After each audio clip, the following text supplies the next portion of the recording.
Chapter 4. The first principle in the science of getting rich. Thought is the only power which can produce tangible riches from the formless substance. The stuff from which all things are made is a substance which thinks, and the thought of form in this substance produces the form.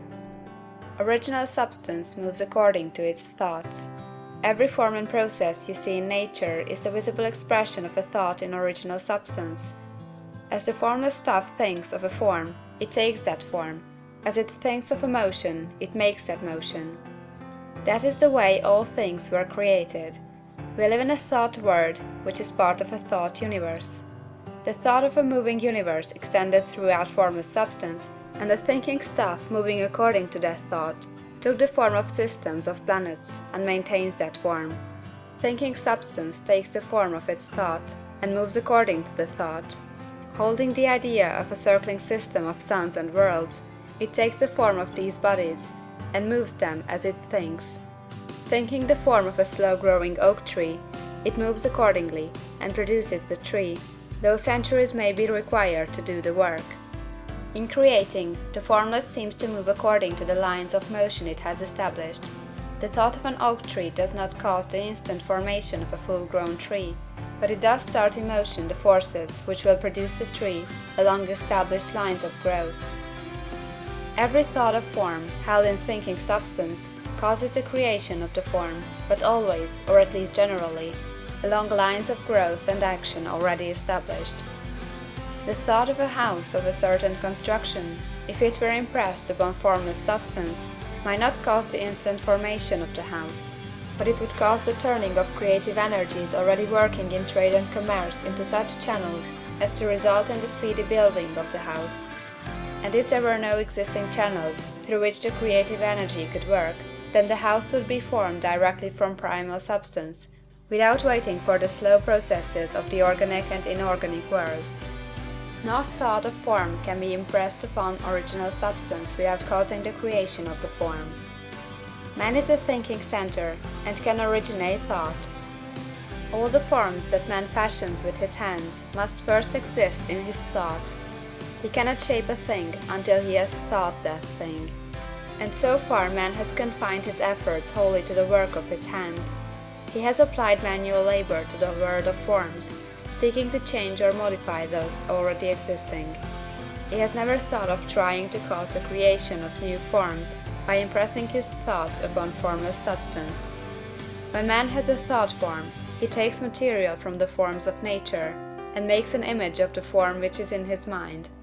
He has so far made little or no effort to cooperate with formless intelligence, to work with the Father. He has not dreamed that he can do what he sees the Father doing. Man reshapes and modifies existing forms by manual labor. He has given no attention to the question whether he may not produce things from formless substance by communicating his thoughts to it. We propose to prove that he may do so, to prove that any man or woman may do so, and to show how. As our first step, we must lay down three fundamental propositions. First, we assert that there is one original formless stuff, or substance, from which all things are made.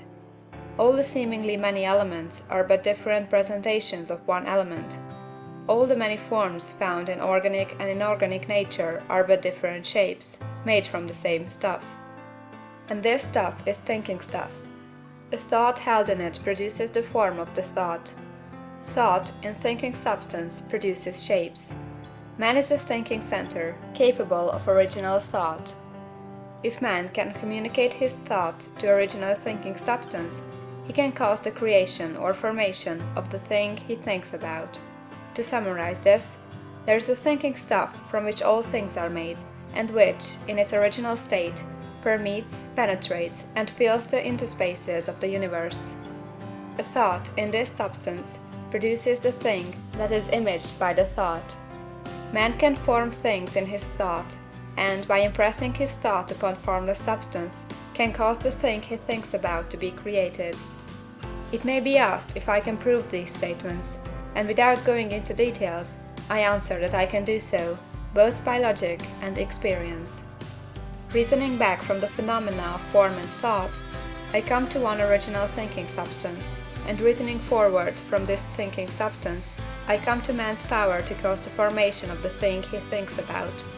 And by experiment, I find the reasoning true, and this is my strongest proof. If one man who reads this book gets rich by doing what it tells him to do, that is evidence in support of my claim. But if every man who does what it tells him to do gets rich, that is positive proof until someone goes through the process and fails. The theory is true until the process fails, and this process will not fail, for every man who does exactly what this book tells him to do will get rich. I have said that men get rich by doing things in a certain way, and in order to do so, man must become able to think in a certain way. A man's way of doing things is the direct result of the way he thinks about things. To do things in a way you want to do them, you will have to acquire the ability to think the way you want to think. This is the first step toward getting rich. To think what you want to think is to think truth, regardless of appearances. Every man has the natural and inherent power to think what he wants to think, but it requires far more effort to do so than it does to think the thoughts which are suggested by appearances. To think according to appearance is easy. To think truth, regardless of appearances, is laborious, and requires the expenditure of more power than any other work man is called upon to perform. There is no labor from which most people shrink as they do from that of sustained and consecutive thought. It is the hardest work in the world. This is especially true when truth is contrary to appearances. Every appearance in the visible world tends to produce a corresponding form in the mind which observes it, and this can only be prevented by holding the thought of the truth. To look upon the appearance of disease will produce the form of disease in your own mind, and ultimately in your body, unless you hold the thought of the truth, which is that there is no disease. It is only an appearance, and the reality is health. To look upon the appearances of poverty will produce corresponding forms in your own mind, unless you hold to the truth that there is no poverty, there is only abundance. To think health when surrounded by the appearances of disease, or to think riches when in the midst of appearances of poverty, requires power. But he who acquires this power becomes a mastermind. He can conquer fate, he can have what he wants. This power can only be acquired by getting hold of the basic fact which is behind all appearances, and that fact is that there is one thinking substance from which and by which all things are made. Then we must grasp the truth that every thought held in this substance becomes a form, and that man can so impress his thoughts upon it as to cause them to take form and become visible things. When we realize this, we lose all doubt and fear, for we know that we can create we want to create, we can get what we want to have, and can become what we want to be. As a first step toward getting rich, you must believe the three fundamental statements given previously in this chapter, and in order to emphasize them, I repeat them here. There is a thinking stuff from which all things are made, and which, in its original state, permeates, penetrates, and fills the interspaces of the universe. The thought in this substance produces the thing that is imaged by the thought. Man can form things in his thought, and, by impressing his thought upon formless substance, can cause the thing he thinks about to be created. You must lay aside all other concepts of the universe than this monistic one, and you must dwell upon this until it is fixed in your mind, and has become your habitual thought. Read these creed statements over and over again, fix every word upon your memory, and meditate upon them until you firmly believe what they say. If a doubt comes to you, cast it aside as a sin. Do not listen to arguments against this idea. Do not go to churches or lectures where a contrary concept of things is taught or preached. Do not read magazines or books which teach a different idea. If you get mixed up in your faith, all your efforts will be in vain. Do not ask why these things are true, nor speculate as to how they can be true. Simply take them on trust. The science of getting rich begins with the absolute acceptance of this faith. End of Chapter 4.